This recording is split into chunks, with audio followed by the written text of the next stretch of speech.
मुलुंडमध्ये आज पुन्हा एका पुलाचा भाग कोसळला आणि पुन्हा एका निष्पापाचा बळी गेलाय।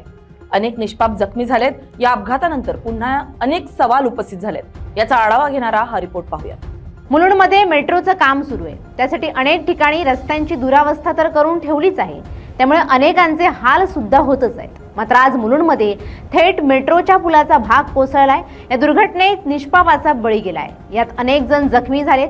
काही चूक नसताना आज पुन्हा निष्पाप मुंबईकर पुन्हा रक्तबंबाळ झालेत। ऍक्च्युअली या ठिकाणी एक दुपारच्या सुमारास 12-12:30च्या सुमारामध्ये या ठिकाणी मुलुंड फायर ब्रिगेड जे आहे जॉन्सन & जॉन्सन या ठिकाणी मेट्रोचं काम चालू आहे पूर्ण मुलुंडमध्ये आणि मुंबईमध्ये।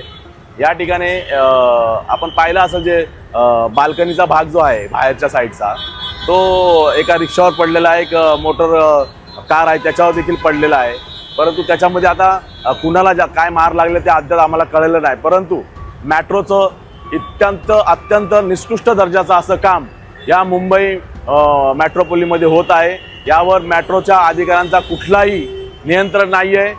सरकारने या ठेकेदारांवर मनुष्यवधाचा गुन्हा दाखल केला पाहिजे, त्यांना ब्लॅकलिस्टेड केलं पाहिजे।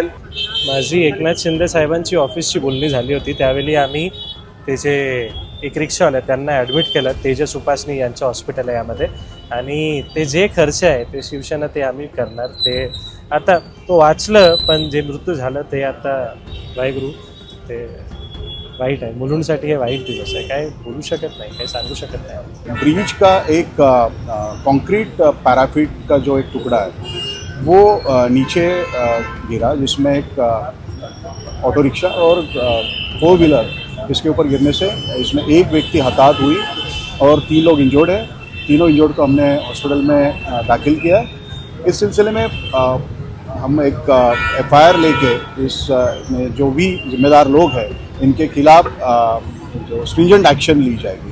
मुंबईकरांचं हे मरण एक दिवसाचं नाही, अशा अनेक घटना मुंबईत वारंवार घडल्या आहेत। त्यामुळे मुंबईकरांचं मरण नेमकं आणखी किती दिवस असा सवाल मुंबईकरांकडून विचारला जातोय। विशेष म्हणजे मुंबईच्या महापौरांनी पदभार स्वीकारून 2 दिवस उलटले नाही तोपर्यंत ही घटना घडल्यानं खळबळ माजली आहे। 5 मिनिट 100% निष्काळजीपणा आहे। आम्ही हे करतच नाही, हा निष्काळजीपणा सरळ कळतोय। जितकं मी आता बघतेय, जे मी आता व्हिडिओ फोटोमध्ये प्रत्यक्ष याच्यावरून कळते, हा खूप मोठा निष्काळजीपणा आहे। मला आता कळालं मॅडमकडनं की कालच हा पॅराफिट वॉल बसवलेला होता आणि काल बसवल्यानंतर आज हा पडला, तर त्याच्यामध्ये भरपूर मोठा निष्काळजीपणा असणारच ना। क्युरिंग झालं नसेल किंवा काही बॅरिकेड्स वगैरे सगळ्याच गोष्टीचा निष्काळजीपणा दिसतोय। तरी सुद्धा मी त्याची अधिक माहिती मी आमदार साहेबांकडनं घेते आणि मी तुम्हाला नक्की सांगते हा विषय। कंत्राटदार असेल यावरती कारवाई MMRDच्या अधिकाऱ्यांना काय कारवाईची मागणी करणार? 100% होणार। हा खूप निष्काळजीपणा मोठाच आहे हा। जर मला आता मी प्रशासनाकडनं माहिती गाडीमध्ये असताना घेत होती त्यावेळी कळालं हे कालच बसवलेलं आहे हा वॉल।